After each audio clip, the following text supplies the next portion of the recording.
sort of, what did you make of that second half performance, and what do you think? Well, overall, it was a kick fest, wasn't it? 68 kicks. Both teams came out with clear game plans. They were going to play territory, and that contributed to the game. And so, at half time, I said to the boys, we'd made 2 errors off the back of some pressure, and that was the difference between the two sides. I thought we controlled the ball and dominated territory for large parts. Played very cleverly. I thought KB was a real standout in that regard for us. I thought he kicked very cleverly, kept the Rebels out of our area, which was critical. And then slowly but surely we clawed our way back into that game. And I'm really pleased with the grit we showed, particularly given the circumstances of the week. It was a really subdued changing room. It's a weird feeling. We've won a game, but the boys, the emotion of the week, and to come out with a win, it's been good, but it's a strange feeling. Do you reckon that's because there's a realisation that Israel's such a big part of the team won't be around? Yeah, I just think it's been an emotional week all round, and to come out here and perform well and get a win, it's job done, but it takes a lot out of people emotionally and mentally. What was that like for you? I mean, it's a big celebration game for you, a huge result, and then what was it like in the dressing room after? Oh yeah, I'm rapt to get a win there. We had a game plan and it sort of wasn't really working. So really happy, particularly with Bernard, KB, some of our leaders there in the back line, and how those guys went about their business at halftime, the direction they gave the whole team to come out there in the second half and get a job. That's what I sort of sat back at the end of the game and goes, geez, that was a real step up from some of the backline leaders, and really impressive for them to get a good control of the game and deliver that for everyone. So that's why I was sitting in the change room going, sorry, to answer your question, feeling really satisfied and sort of like a hopefully a little light bulb moment that we go, that's what we need to take for as far as direction's concerned. Clearly they were excellent tonight. Just the build up for the week, how important and crucial were those leaders throughout the entire week? Yeah, I mean, we came off a bye there, so and then 2 losses on the trot. Training was really good. Training was really good first and foremost. Guys got straight into their work. We wanted to be on the field. We wanted to get out there and play, and this was a big game for us. The Rebels have been playing some really, really good footy. We knew this would be a grind tonight. So, tonight was just a direct reflection on how those players trained throughout the week and led. Regardless of what does happen the next few weeks, like obviously Israel's hearing hasn't happened yet, there's going to be more news to come of that. Just tonight at least, show that despite the adversity off the field, that you can still perform. Yeah, of course. We want to play footy. We want to be here. We want to be on the field. That's what we do. So we need to turn that into some momentum here tonight. Got 3 African teams on the trot with a trip in there as well, which has proved tough for some Aussie teams so far this year. Despite the Reds last night. So looking forward to just staying on the park. It's a recurring theme, you guys running over the top of the Rebels. That given up some leads against you guys previously down in Melbourne a fair few times. Did you feel that was the case? They conceded seven or so penalties in a row there. Did you feel the tide changing in that game in the second half? Oh yeah, for sure. We were building positives on positives there.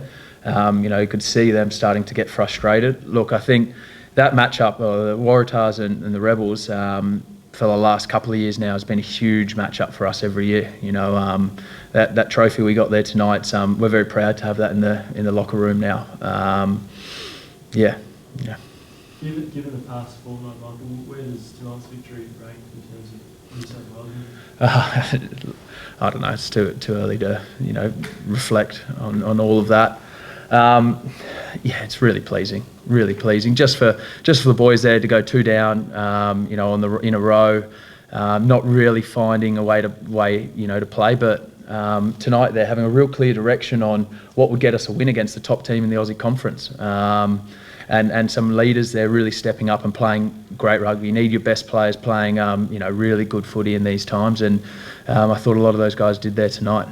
When you look at performance in a lot of Sunwolves and in early doors against the Blues, does it give you confidence that the team was, Hoops was out there trying to chew off that lead 3 points at a time instead of trying to go for the try. There's a confidence there about. Yeah, we're finding our way. We're finding an identity. We've and a game style. That suits us. It's strange to say sort of halfway through the competition to say that, but we're it's a realisation that we are a different side. We've got different strengths, and we found during that bye period and reflected on where we need to go as a team and how we're going to win games. Because that's probably quite contrary to what everyone thought about you at the start of the year, right? Like the Correct. back line, and it'd all be nice wide tries. Yeah, that's right. And that's been a realisation for us that we're going to have to do things differently. Yep. Daryl, one of the sort of frustrations you've been speaking about all season is kind of the hot and cold nature from week to week, and it seems when you've got your backs against the wall, that produces the best. Did against Crusaders again tonight. Going forward, how do you get those guys to do it every week when you don't have this big adversity to deal with? Well, that's our challenge. Week to week, being really consistent. And I think we're not the only side in the competition that's struggling week to week. The consistency with this competition is all over the place. I'd hate to be doing my picks because you wouldn't know what you're picking. But it just shows that the competition's a different one this year. Anyone can beat anyone, and we're no different. And if we can get that right, then we'll be at the right end of the competition when we need to be. Speaking about that, the South African conference in particular has been... It's hard to get a read on things. Yeah. What do you make of that? Well, a couple of games ago, I thought the Sharks looked like the best team in Africa. And 2 games later, you start to question yourself about that. So it's really hard to get a read on other teams. And, the teams we put out there are so different week to week often. So, yeah, it's a different year, different competition. Obviously, the Rebels had a chance to kick well clear of you in the last couple of weeks and didn't, and now they have a bye. You have the chance to, that confidence. Yeah, it's very tight. The Australian conference is very tight. And so, as I say, you've got to build on top of the momentum and try and be consistent as much as you can week to week. I think that's the trick. There was a big game for Burnett tonight, rightly or wrongly, everyone was billing that as a Wallabies number 10 audition. What did you make of that battle? Yeah, I'm really pleased with Burnett. He obviously had those, those 2 errors early where he failed to find touch. And that can really put you off as a 5'8", start to doubt yourself and so forth. But I'm really pleased he came back. Reminded me of that movie Tin Cup where the guy kept having a crack. That's what he did, and that's what he does. So I'm really pleased. Do you think the move for Kirtley back to 15 could be a bit of I think it's a positive one, particularly given tonight's showing. I thought he was, as I said, he was my man of the match. What's your plan next week? You've got obviously Tolu is eligible. Do you feel like, No, he's got one more weekend. Okay, my bad. Sure. Positive. He's got it wrong then. He's telling me next week. Does he? He's telling me that. Okay. I'm pretty sure, Tom, we don't have his name available. Well, is that Up to and including the Sharks match. Wait to see. Yeah. Would you like Lee to be back? Who's that, sorry? And how's Ned going? Ned's a chance for the Sharks. Ahead of where he should be at this stage, so that's positive. Another move for venue. Hopes you just give us summation 3 from 3. I was 4 from 4 actually, counting last year. But Bank West next week. Have you guys had a chance to have a look around there? I've only seen photos and it looks amazing. So, it's nothing new for us. We've been a bit all over the shop this year, and we'll get a good run out there this week. I think the plan was to get a bit more time on there than usual, but it looks amazing. Like, it looks fantastic. The field, the venue, and just for the fans, they've had to been a bit wide on an oval field this year. So good to get them close and get out to the west as well. Will be very good.